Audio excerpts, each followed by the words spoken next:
Have you ever wondered what New York's iconic skyline could look like if the World Trade Center design competition had chosen a different vision?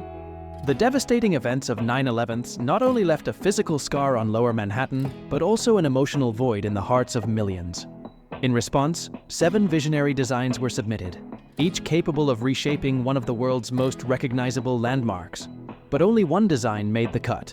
What if the others had been chosen? Let's take a journey back to those emotionally charged years when architects, city planners, and the public debated what should rise in place of the fallen towers. We'll explore the 7 finalists who came close to rebuilding this site and consider what could have been. September 11, 2001 was a day that changed the world. The Twin Towers, once a symbol of American prosperity, came crashing down, leaving behind destruction, heartbreak, and uncertainty. But New Yorkers are resilient, and the city was determined to rebuild. This, however, presented an enormous challenge.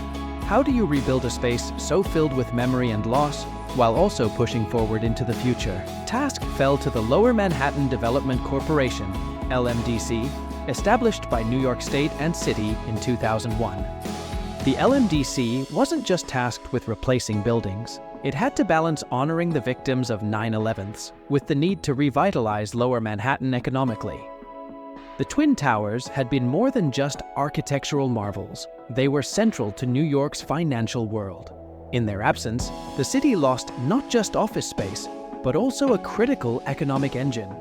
In July 2002, the LMDC launched a design competition aiming to gather innovative ideas for the new World Trade Center. The goal was to find a concept that could memorialize the tragedy, rebuild the city's spirit, and fulfill the area's practical needs.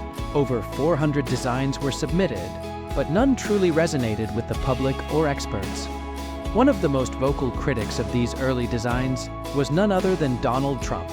He publicly dismissed the submissions, calling them uninspired and suggesting that the only way to restore the grandeur of the World Trade Center was to rebuild the Twin Towers, only bigger and stronger. Trump's proposal, dubbed Twin Towers 2, envisioned recreating the original towers with modern enhancements, standing taller and more fortified. Though his idea was not formally considered, it struck a chord with many New Yorkers, especially those still grieving the loss of the towers.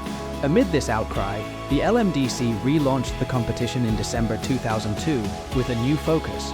The finalists had to capture the emotional weight of the tragedy while also presenting a vision for a revitalized, functional Lower Manhattan. The competition narrowed down to 7 finalists, each of whom brought a unique vision for what could rise at ground zero. Let's dive into those designs. Led by Raphael Vignoli and Frederick Schwartz, the think team proposed transforming the World Trade Center site into a World Cultural Center. Their design featured 2 skeletal open-work towers that would rise from the footprints of the original Twin Towers, symbolically restoring the skyline. However, these structures wouldn't serve as offices or commercial spaces. Instead, they would become cultural hubs, vertical spaces for memorials, exhibitions, and artistic performances. At the heart of their design was the idea that architecture could serve the community, not just commerce. Viewing platforms and cultural spaces, including a museum and performing arts center, would be situated 40 stories above ground, offering panoramic views of the city. But perhaps the most touching aspect of their proposal was their plan for 2 memorial plazas located within the Twin Towers footprints. These serene spaces would offer New Yorkers and visitors a quiet place to reflect on the lives lost on 9/11. Their design was bold, transparent, and forward-thinking, a stark departure from the purely commercial designs that dominated the initial submissions. Norman Foster, renowned for his elegant modernist designs, proposed a vision that seamlessly blended memorialization with the commercial needs of the city. His design included 2 diamond-shaped towers, each rising 500 meters into the sky. The triangular geometries of the towers symbolized harmony, unity, and strength. The slanted tops of these towers created a crystalline appearance, making them stand out in the New York skyline. Surrounding the towers, Foster envisioned a sprawling 20-acre park that would connect the site to Battery Park City. United Architects' proposal focused on the idea of unity, both structurally and symbolically. Their design featured a series of interconnected towers that would rise from the original Twin Towers footprints. These futuristic, abstract structures were connected by sky bridges, which served as both structural supports and symbolic representations of resilience and togetherness. In their vision, the towers weren't just buildings, they were living spaces that invited public interaction. Parks and plazas were integrated into the design, allowing for moments of reflection amid the towering structures. United Architects sought to create a design that wasn't just about looking back, but about looking forward to a more connected future. The design by Peterson-Littenberg embraced the idea of creating a vibrant, mixed-use development that would move away from the traditional office district model. Instead of focusing solely on commercial spaces, their plan included residential and cultural elements, making the site a place for living, working, and gathering. Their design featured two 400-foot towers described as fists in the air, symbolizing resilience and strength. These towers, surrounded by a 5-acre memorial garden, would have created a striking visual presence while also blending seamlessly into Lower Manhattan's urban context. Reflective pools and an amphitheater commemorating the victims of 9/11 were central to their vision, offering spaces for contemplation and public events. This collaboration between 4 renowned architects focused on creating a grand public space known as Memorial Square.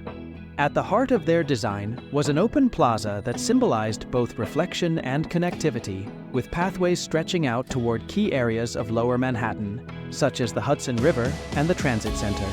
Their towers, designed as geometric forms, rose 1,111 feet high and were structured into 5 vertical sections connected by 3 horizontal bars.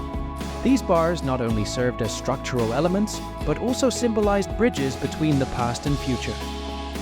Memorial Square would have been a solemn yet vibrant space, blending into the broader urban landscape while serving as a central point of reflection for the city. Skidmore, Owings, and Merrill, SOM, envisioned the New World Trade Center as a vertical city. Their design featured 9 slender towers, each rising 1,000 feet, symbolically emerging from reflective pools that represented the original harbor boundary. These towers were connected by sky bridges, which would serve as elevated public spaces for cultural activities, gardens, and museums.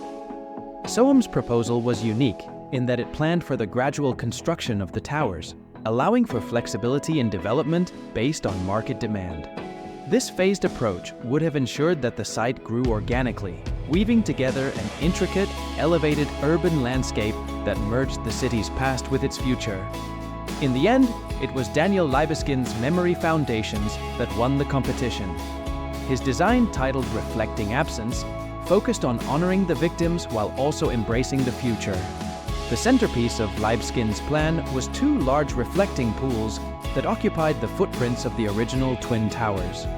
These pools, surrounded by trees and open spaces, would serve as a tranquil memorial for reflection and remembrance. Let us know what you think.